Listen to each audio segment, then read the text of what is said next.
이번 시간에는 귀신이 남이 쓰던 장롱을 통해 침입을 하여 고통을 당하기도 한다는 점을 말씀을 전합니다. 하나님은 동거라되 분별력까지도 분별해 동거하라고 말씀하십니다. 속담에 금묵자역이요 근적자적이라는 말이 있습니다. 깨끗하고 고결하다고 할지라도 사귀는 사람이 바르지 못하면 같이 거기에 물들게 된다는 말입니다. 사람은 가까이 하는 사람에게 영향을 주고 받게 된다는 말입니다. 우리가 믿음 있는 삶을 살게 하기 위해서는 반드시 이 원칙을 지켜야 됩니다. 이 원칙을 무시하면 때로는 믿음에 큰 손상을 입을 수가 있습니다. 자신의 영적인 능력에 세상 어떤 도전도 모두 이길 수 있을 것까지만 그렇지 않습니다. 우리는 한계를 가지고 있습니다. 영적인 존재를 보이지 않기 때문에 그래요. 우리에게 주어진 능력은 무한대가 아니기 때문에 늘 자신의 한계를 인식하고 그에 따른 행동을 취하는 것이 현명합니다. 항상 마음으로 기도하여 성령 충만을 유지하는 것이 현명합니다. 반드시 성령으로 충만해야 성령 인도를 받아야 됩니다. 자신의 한계를 알고 그에 맞는 행동을 취하기라는 말처럼 쉽지 않습니다. 그렇기 때문에 우리는 믿음이 강해지기 위해서는 신실한 믿음 있는 사람과 어울리는 것을 절대로 피합니다. 자신보다 영적으로 앞서가는 사람들의 무리에서 벗어나지 않고 항상 그들과 함께하는 시간을 많이 갖는 것이 믿음을 강하게 유지하는 요령입니다. 고린도서 6장 14, 18절에 너는 믿지 않은 자 몽행을 같이 하지 마라. 의와 불법에 어찌 함께하며 빛과 어둠이 어찌 사귀며 그리와 배려하리 어찌 좋아지며 믿는 자와 믿지 않은 자가 어찌 상관하며 하나님의 성전과 우상이 어찌 일치가 되리요. 우리는 하나님은 하나님의 성전이다. 이와 같이 하나님께서 가라사대 내가 저희 가운데 거하며 두루 행하여 나를 저희 하나님이 되고 저는 나의 백성이 되라 하셨느니라. 그러므로 주께서 말씀하시기를 너희는 저희 중에서 나와서 따로 있고 부정한 것을 만들지 말라. 내가 너희를 영접하여 너희에게 아버지가 되고 너희는 내가 자녀가 되리라. 전능하신 주의 말씀이라 하셨느니라. 아멘. 그렇기 때문에 성령으로 충만한 교회 예비당 생활을 해야 하는 이유가 여기 있는 것입니다. 혼자는 신앙생활을 하기 힘들어요. 혼자 기도하기도 힘들어요. 같은 신앙 고백을 하는 성도들과 교제를 나옴으로써 믿음을 상실하지 않고 더욱 믿음을 충만하게 키워나갈 수가 있는 것이며 여러 가지 위험으로부터 보호할 수가 있는 것입니다. 자신의 영적 능력의 한계를 망각하고 믿음 없는 사람과 자주 어울리면 믿음은 심각하게 훼손이 됩니다. 물론 우리는 불신자들과 어울려야 됩니다. 그들을 구원하기 위해서입니다. 그러나 자신의 믿음이 손상을 입어 소멸될 정도로 그들과 어울리는 것은 피해야 됩니다. 어떤 부인은 믿음의 가정에서 성장했습니다. 가족 전체가 믿음을 가지고 있고 가족 중에서는 목회자도 있고 장로, 권사 등의 식분을 가진 사람이 많습니다.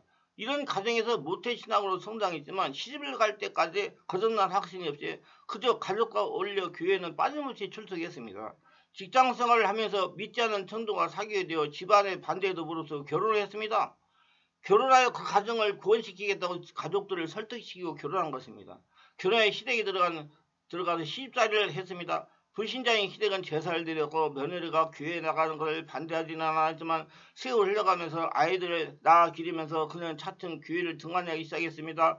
주일에 가족들과 함께 야외로 나가게 되고 믿음 없는 남편 따라 행동하다가 보니 자신도 모르게 신앙생활이 차츰 멀어지기 시작했습니다. 이렇게 세월이 흘러가면서 그 부인은 마침내 믿음을 잃게 되었습니다. 친정에서는 처음에는 그런 딸이 안타까워 충고하고 나무래게 되지만 세월이 지나면서 각각의 삶에 바쁘다 보니까 서로 왕래도 뜸해지고 마침내는 거의 왕래가 없이 자신의 삶에 각각의 살아가는 게 되었습니다. 그 부인은 마침내 믿음을 완전히 잃어버리고 말았습니다. 완전한 불신자가 되어 이제는 교회라면 오히려 고개를 젓는 사람이 되고 말았습니다. 그런 까닭에 친정 식구들과 담을 쌓고 살았습니다. 이런 사람들이 우리 주변에 너무나 흔합니다. 청년 때 믿음을 가졌던 사람이 그것도 열심히 믿었던 사람이 어느 날 불신자가 되는 경우를 흔히 볼 수가 있습니다. 이런 사람들 대부분이 믿음 있는 사람들과 가까이 하기보다는 믿음 없는 사람과 가까이 한 결과 그렇게 된 것입니다. 무리의 법칙은 경건한 무리와 항상 가까이 함으로 믿음을 성장시키고 장성할 수가 있음을 지적하는 말입니다. 이는 법칙이기 때문에 반드시 그렇게 지켜야만 한다는 말이다. 성도들과 가까이 하고 성령 충만하고 영적으로 능력 있는 사람과 가까이 함으로써 자신도 능력 있는 사람으로 살 수가 있게 된다는 것입니다. 특히 젊은 세대들은 이 무리의 법칙을 잊어서는 안 됩니다. 아직 영적으로 성장해야 할 시기이기 때문에 더욱 이 법칙을 마음에 담아두고 성령 충만한 성도들과 잘 어울리고 복음주의 성도들과 잘 어울리고 교회 생활을 열심히 함으로써 영적 능력을 키워나가기 바랍니다. 제가 몇 년 전에 이런 분을 치유한 적이 있습니다. 시화에서부터 우리 교회를 다니면서 은혜를 받던 여자 성도입니다. 하루는 전화가 왔습니다. 요즘 잠을 자지 못한다는 것입니다. 이유는 꿈속에서 미친 여자가 자기를 자꾸 따라오면서 괴롭힌다는 것입니다. 이런 현상이 자신이 남자친구 부인 묘지에 다녀온 다음부터 이런 일이 생겼다고 그럽니다. 어쩌면 좋겠느냐는 것입니다. 그래서 제가 성령님께 질문했습니다. 성령님께서 남자친구 부인이 어떤 병으로 죽었는지 물어보라는 것입니다. 그래서 이 성도에게 남자친구 부인이 묘지를 다녀왔다고 미친 여자가 나타난 것은 아닙니다. 남자친구에 한번 물어보세요. 부인이 어떻게 죽었는가. 며칠 있다가 전화가 왔으면 남자친구 부인이 미쳐서 고통을 당하다가 죽었다는 것입니다. 제가 이렇게 얘기를 했습니다. 이는 남자친구 역사는 악한 영이 부인을 미치게 하는 것이니 미쳐서 죽으려면 계속 만나고 아니면 절교하고 말씀과 성령으로 집중치료를 받으라고 권면했습니다. 그래서 3개월 동안 집중치료를 받고 정상적인 생활을 하게 되었습니다. 동거하게 되면 서로에게 역사하던 영들의 침입이 저절로 이루어지는 것입니다. 그리고 남녀관계를 하게 되면 저절로 이루어지는 겁니다. 우리는 경각심을 가져야 됩니다. 방수면 건물입니다. 그래서 영적인 걸 무시하면 안 됩니다. 바르게 알고 조치를 취해야 됩니다. 얼마 전 토요일날 집중치유를 하는데 여집사가 성령 임재가 되니 사드가 뒤틀리는 것입니다. 성령 이것이 무슨 현상입니까? 성령이 감동하시기를 가게에 중풍행이 흐른다. 이 집사도 중풍행에 사로잡아 조금만 있으면 중풍을 당하게 될 것인데 다행히 집중치유하여 정체를 폭로한 것이다. 조금만 있으면 다 풀리고 떠날 테니 조금 기다려라. 약 1시간 정도 지나니까 다 풀렸습니다. 이 여집사에게 질문했습니다. 이분들 중에 중풍으로 고생한 분이 없는가요? 그랬더니 할아버지, 할머니, 아버지, 어머니 모두 다 중풍으로 고생을 하다가 돌아가셨다는 것입니다. 그럼 자기한테도 지금 중풍이 와 있는 거예요. 이와 같이 동거를 통해 질병의 영들의 전혀가 자연스럽게 이루어집니다. 기독교 신앙은 예방신앙입니다. 사전에 예방해야 됩니다. 어떻게 예방하느냐? 성령의 역사로 귀신의 정체를 사전에 폭로하게 하는 것입니다. 한마디로 영적 진단을 주기적으로 받으라는 것입니다. 건강하게 살기 위해 주기적으로 건강진단을 받아야 하는 것처럼 건강한 영적 삶을 살기 위해서는 주기적으로 영적 진단을 받을 필요가 있습니다. 저는 주기적인 영적 진단을 아주 많이 강조합니다. 성령의 역사가 강한 장소에 가서 자신의 영적인 상태를 주기적으로 진단하는 겁니다.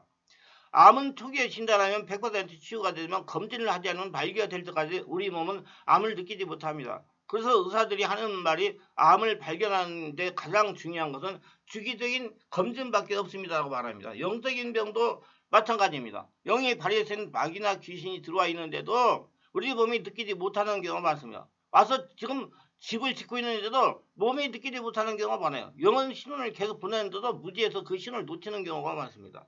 그리고 주기적으로 자신의 영적인 상태를 점검할 필요가 있습니다. 주기적인 영적 상태의 점검은 무엇보다도 중요합니다. 세대 역사는 영적인 존재들은 태중에서 들어옵니다. 이것들이 평소에는 잠복가 있다가 투약한 시기가 되면 고개를 들고 일어나 문제를 일으키는 것입니다. 이를 예방하기 위해 주기적인 영적 검진이 필요한 것입니다. 저는 평소에 이렇게 말합니다. 예수 믿고 교회에 들으면 먼저 성령으로 세례를 받아야 됩니다. 성령으로 세례받은 다음에 말씀과 성령으로 내면을 상처를 치유하고 정화시켜야 되는 것입니다. 상처들을 독소를 녹여서 배출하는 겁니다. 상처 치유를 받으면서 병행하여 자아를 십자가에 매다는 것입니다. 성령 역사로 혈통에 대물되는 악한 귀신들을 죽게 하는 것입니다. 그래서 영적 체질을 만드는 것입니다. 성령 안에서 말씀을 삶에 적용함으로 영안이 열려가지고 자신을 관리할 수 있는 사람으로 바꿔지는 것입니다. 이는 어려서부터 적용해야 되는 겁니다. 세대 역사는 귀신은 성령의 역사로 드러내어 미리 죽게 하는 것입니다. 그래서 저는 우리 충만한 교회에 다니고 있는 성도들 자녀를 매주 안수기도를 위해 영적으로 맑은 상태를 유지하게 하려고 노력을 합니다. 그래서 주기적인 안수를 받으니까 영적으로 깨끗해지는 건 물론이고 육적으로도 건강하게 지냅니다. 정신적으로 건강하게 지냅니다. 기존 성도들은 주일날 영적 점검을 받는 것입니다. 성령 역사가 강하게 나타나니 세대에 대물던 악한 귀신이 더 이상 숨어있지 못하고 정체를 폭로하는 것입니다. 폭력이 떠나가기 위해 매주일 성령의 역사를 체험하며 영적 상태를 유지하는 것입니다. 저는 항상 이렇게 말합니다. 성도는 주일날이 아주 중요하다고 말입니다. 요즘 세상 살아가는 것에 힘이 들어 주일밖에 교회에 나오지 못하는 분들이 있습니다. 주일날도 못 나오는 분들도 있어요. 정말로 안타까워요. 이 중요한 주일을 성령으로 충만하게 예배를 드려서 영성을 유지하는 것입니다. 이렇게 신앙생활을 하지 못하니 세대 역사는 귀신들이 예수를 믿어도 꼼짝하지 않고 숨어있다가 영의로 취약한 식의 고개를 들거나 문제를 일으키는 것입니다. 이거 그때는 때가 늦었어요. 굉장히 시간이 많이 걸립니다. 사전에 예방하는 것이 최소의 방책이에요. 제가 지금까지 성령 추사하면서 체험한 바로는 세대 역사는 악한 영이 장로가 된 다음에 영의로 인해 이해 못하는 고통을 가는 것이 분들이 있습니다. 우리 충만한 교회 성령추 집회 주일 예배 참석하여 성령의 강한 역사를 체험하고 자신 안에 도사했던 중풍형들이 정치를 풍미하여 떠나보낸 분들이 부득이 있습니다. 또 무속의 형들이 숨어있다가 정체를 폭리하여 떠나버리는 성도 목회자가 많습니다. 이는 현재 진행형입니다.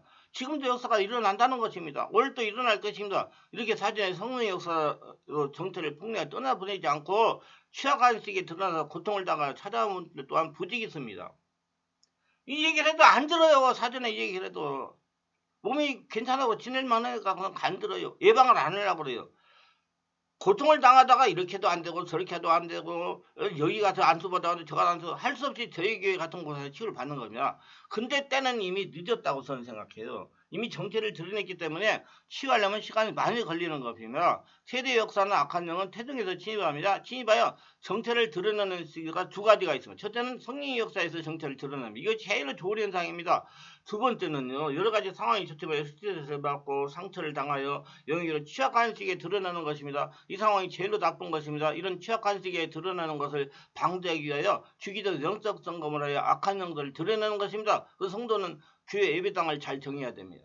그리고 주일을 효과적으로 보내면서 주기적인 영적 점검을 받아야 됩니다. 많은 성도들이 이렇게 주기적인 영적 점검을 받지 않으므로 불필요한 고통을 당하고 있습니다. 믿음 생활을 하면서도 고통을 당하고 있어요. 그래서 안 믿는 자들에게 덕이 되지 못하는 경우가 많습니다. 어떤 분은 목회자가 된 다음에 귀신의 영들이 드러나 고생을 합니다. 어떤 분은 안수입자가 된 다음에 귀신이 드러나 말로 표현을 못하는 고통을 당하기도 합니다. 저는 하나님으로 성령추 사역을 지금 25년 동안 하고 있습니다. 사역을 하다 보니 영적으로 무지하게 예수를 잘 믿으면서 신앙생활을 열심히 하면서 불필요한 고통을 당하면서 사신 분들을 볼 때 참으로 안타깝게 짝이 없습니다. 기독교성은 예방신앙이에요.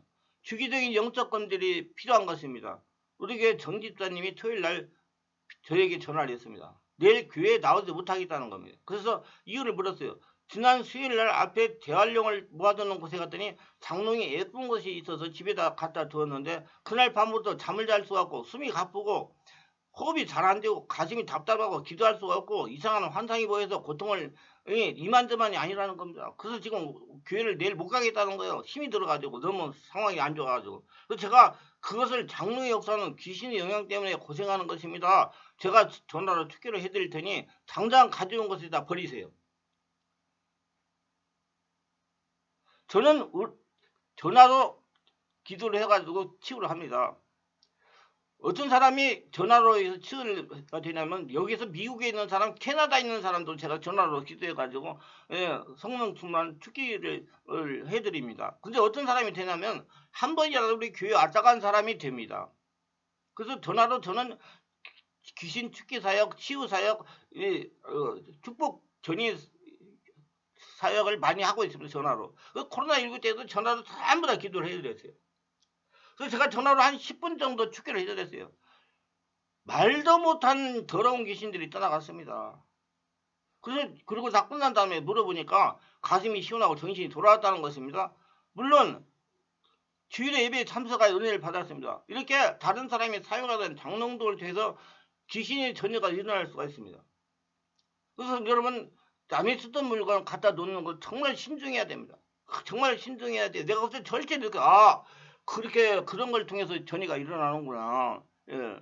그래서 여러분 관리 잘 하시고 중고물품 자꾸 사서 갖다 놓는 분들 경각심을 가지시기를 바랍니다. 좀 더 빨리 성령으로 해서 성령의 불 받고 영안이 열리고 분별력을 가지고 은혜 생활을 잘하고 하나님 나라의 축복을 받으며 살아가실 분들은 우리 충만한 교회에서 매주 월화 금토일 10시부터 12시까지는 온몸 집중 치유기도에 참석하시면 성령과 강력한 물로 세례도 받고 충만도 받고 온몸에 쌓이는 독소를 배출하고 상처 스트레스를 치유받아 예방신앙할 수 있고 자기관리를 잘할 수가 있습니다. 계속 오셔서 은혜 받을 분들만 오셔서 은혜를 받으시고 치유받으시기 바랍니다. 하루 한 번 왔다가 한 번 와가지고 되지 않습니다. 모두 잘 알고 은혜가 충만하시기를 바랍니다. 기도합니다. 오늘도 저희 설교를 끝까지 들어주신 분들 축복하여 주옵소서. 특별하게 구독, 좋아요, 알림 설정 하신 분들을 기억하시고 하늘의 은혜로 성령 충만으로 영안이 열리는 축복으로 채워주시옵소서. 예수님 이름으로 기도합니다. 아멘. 감사합니다.